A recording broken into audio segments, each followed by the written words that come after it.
Victoire du Barça face à Osasuna 2-0, une victoire encore une fois très très importante pour la suite de la Liga. On est directement parti pour le débrief les frères.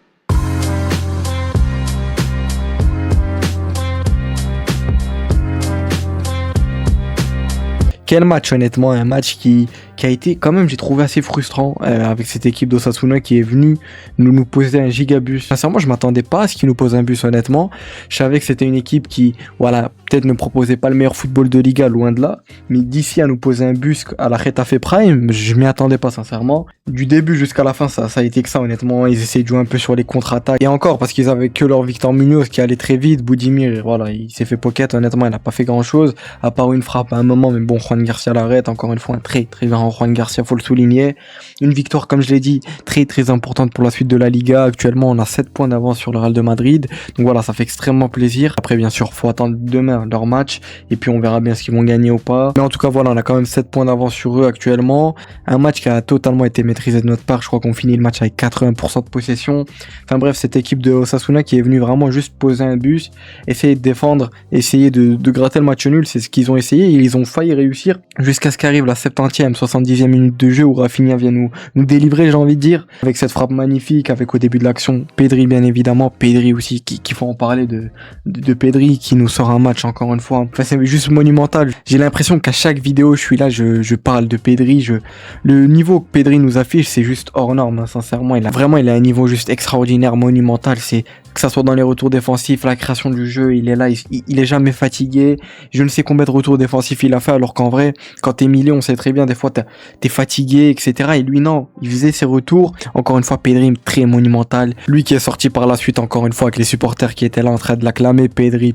Enfin, tu peux qu'applaudir quand tu vois le niveau de Pedri. Lui qui est sorti autour de la 87e minute de jeu, avec la sortie aussi de Rafinha Baldé. Rafinha aussi qu'il faut souligner son match, auteur d'un doublé. Après, bien évidemment, avec la sortie de Rashford, ça lui a permis d'aller sur son côté gauche, être plus à l'aise. C'est grâce à ça aussi où il met son doublé parce qu'il est bien placé. Le deuxième but, qu'on va pas se le cacher, c'est un petit but gag.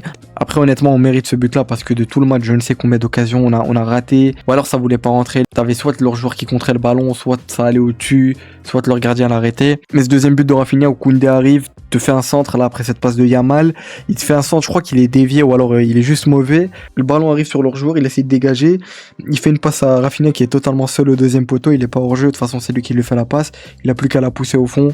Doublé de Rafinha, c'est magnifique. Osasuna qui a honnêtement rien proposé, surtout après la sortie de leur seul joueur qui faisait des différences, on va dire, c'est Victor Munoz, même si Gérard Martin a su bien le tenir, etc. Gérard Martin qui te sort encore une fois une performance XXL, c'est juste magnifique la performance que Gérard Martin nous sort, c'est magnifique, je suis content pour lui honnêtement, il monte en puissance depuis quelques matchs, là, depuis qu'il est titulaire à chaque fois dans cette charnière défensif.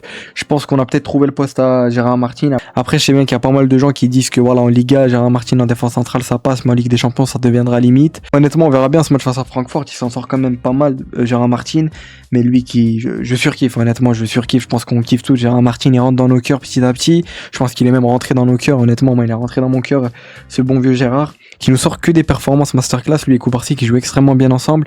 Koubarsi qui est sorti en même temps que Rashford lui aussi. À la 73e minute de jeu, on a eu, comme je vous ai dit, la sortie de Rashford et Koubarsi, entrée de Jong et Fermin. De Jong qui passe dans le double pivot, Fermin qui prend le poste de 10, Eric Garcia qui passe en défense centrale à la place de Koubarsi, Rafinha qui est ensuite repasse sur son côté gauche et c'est grâce à ça aussi qu'il met son deuxième but, grâce à ce placement-là sur son côté gauche. Un match, comme je vous l'ai dit, où on a vraiment dominé de A à Z.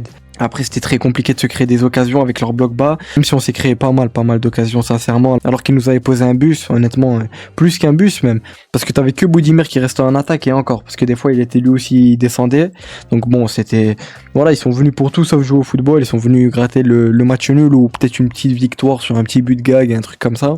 Parce qu'à la fin en soi il marque là je crois la 84e minute de jeu, mais il y a faute parce que le joueur tombe sur Juan Garcia, donc ce qui fait que Juan Garcia tombe aussi logiquement, parce que voilà il allait capter le ballon etc.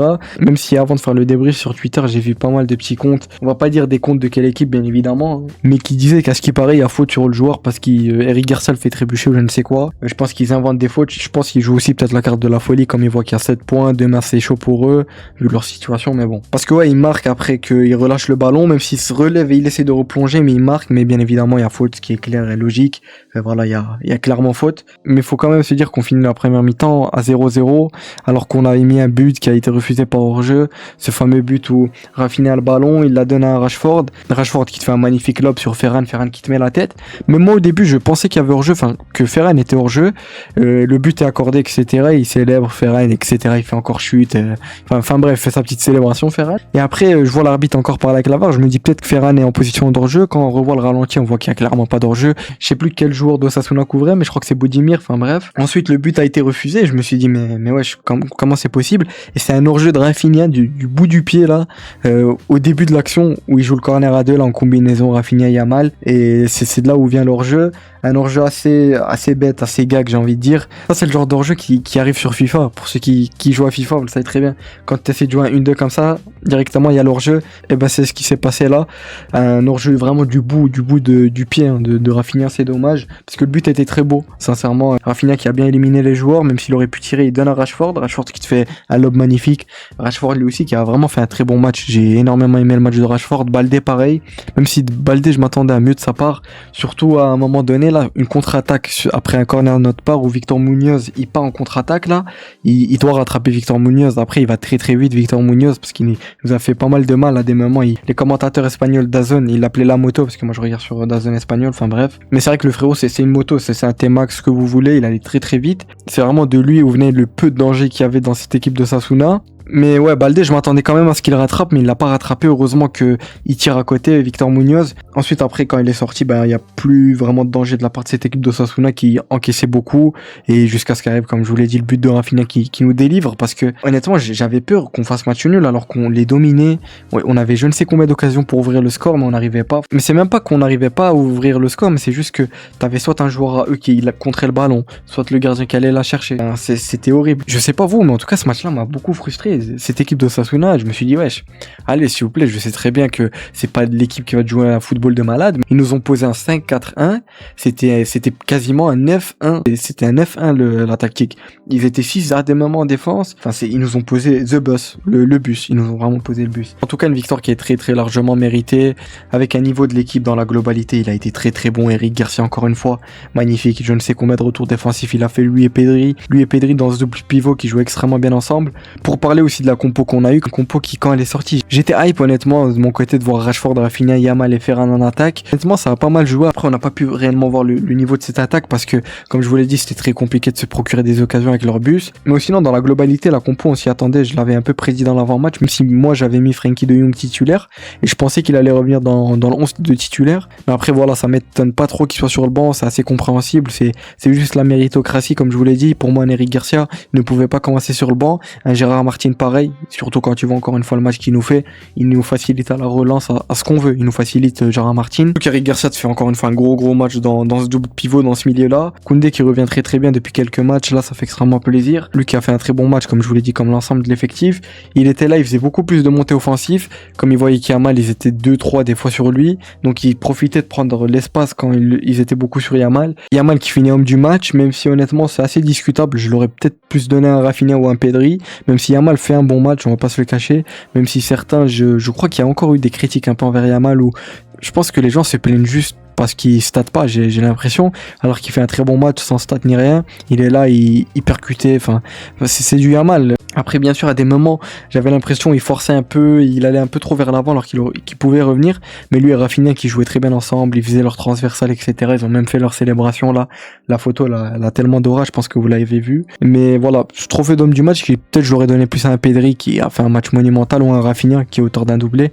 Mais voilà, Yamal c'est pas un vol qui l'a remporté, mais Eric Garcia qui fait un gros match, mais on sait que c'est des joueurs de l'ombre, c'est comme un Gérard Martin, comme un Juan Garcia, c'était des joueurs de l'ombre, malheureusement ils vont pas remporter ces trophées d'homme du match. Juan Garcia qui comme je vous l'ai dit a encore une fois sorti un très très gros match, le peu de paraître qu'il a dû faire il les a faites honnêtement, même si des fois il y avait hors-jeu etc, mais il a sauvé pas mal d'actions là où Budimir tire etc, enfin bref, mais ça fait extrêmement plaisir le niveau de Juan Garcia. Ferran qui fait quand même un assez bon match honnêtement, même si à des moments je le voyais plus trop, mais voilà il marque pas, enfin il marque un but qui est hors-jeu malheureusement, mais dans le jeu ça a été pas mal. Lewandowski qui était en train de s'échauffer, je m'attendais à une entrée de sa part mais il n'est pas rentré, lui qui avait l'air quand même très très dégoûté, j'avais l'impression. Au niveau des entrants comme je vous l'ai dit, on a eu l'entrée de Jong et Ferran termine. On a aussi eu en fin de match l'entrée de Christensen, Rooney et Casado à la place de Baldé, Pedri et Rafinha. Eux qui sont quand même bien rentrés honnêtement, mais après ils rentrent très tard donc ils pouvaient pas faire grand chose. Christensen, du peu de ballon qu'il a eu, il a très bien défendu, il a bien fait les choses honnêtement. Christensen qui à chaque fois qu'il rentre il est là, il fait ses matchs honnêtement, je comprends pas pourquoi il rentre pas plus tôt des fois pour faire reposer un Koubarsi ou quoi. Koubarsi qui est sorti là enfin, il avait besoin un peu de repos, lui qui fait aussi un très bon match. Il a bien pocket Boudimir avec Gérard Martin. Mais voilà, en tout cas dans l'ensemble, comme je vous l'ai dit, un match qui est totalement mérité, plus que mérité j'ai envie de dire, assez frustrant comme je vous l'ai dit, en tout cas pour ma part, je sais pas vous, n'hésitez pas à me donner votre avis. En fait c'est plutôt le fait que je m'attendais pas à voir un Osasuna nous poser un bus comme ça. Après quand j'ai vu leur compo, j'ai vu 5-4-1, enfin, je voyais la couleur un peu, je me suis dit aïe, ça va être un match assez compliqué avec leur bus, mais voilà, on finit le match à 80% de possession. Un match où on les a totalement dominés, une victoire qui est très très importante encore une fois. On prend ces 3 points qui sont très importants, 7 points d'écart entre nous et le Real Madrid comme j'en ai parlé tout à l'heure. Maintenant il nous reste ce match face à Guadalajara mardi en Copa del Rey. Il nous reste ensuite le dernier match avant cette fameuse trêve face à Villarreal. Un match qui ne va pas être évident face à cette équipe de Villarreal qui en Ligue 1 va très bien, mais en Ligue des Champions un peu moins. Je crois qu'ils ont 0 points. Ils ont perdu face à Copenhague, j'avais vu, etc. Mais de toute façon on aura l'occasion d'en parler dans les avant-matchs. En tout cas voilà les frères, ça aurait été tout pour ce débrief. N'hésitez pas à me dire ce que vous en avez pensé, à me donner votre avis à propos du match. N'hésitez pas à me dire ce que vous kiffez aussi ce nouveau format de débrief où je débriefe un peu plus globalement le match, parce que dans les anciens débriefs je parle de la première mi-temps, deuxième mi-temps, je parle aussi de pas mal d'occasions. Donc voilà, c'est pour ça que le débrief est plus long au montage, etc. Là je vais essayer de faire des petits débriefs comme ça à chaud directement après le match, et s'il faut je ferai des analyses pour vraiment analyser les buts, etc. Donc voilà, n'hésitez pas à me dire ce que vous en pensez de ce nouveau format de débrief qui va très certainement être ça dans les prochains débriefs aussi. Et puis voilà les frères, on se retrouve lundi pour l'avant-match Barça Guadalajara en Copa del Rey. C'était Azro, portez-vous bien, prenez soin de vous, passez une excellente fin de week-end. Ciao les frères.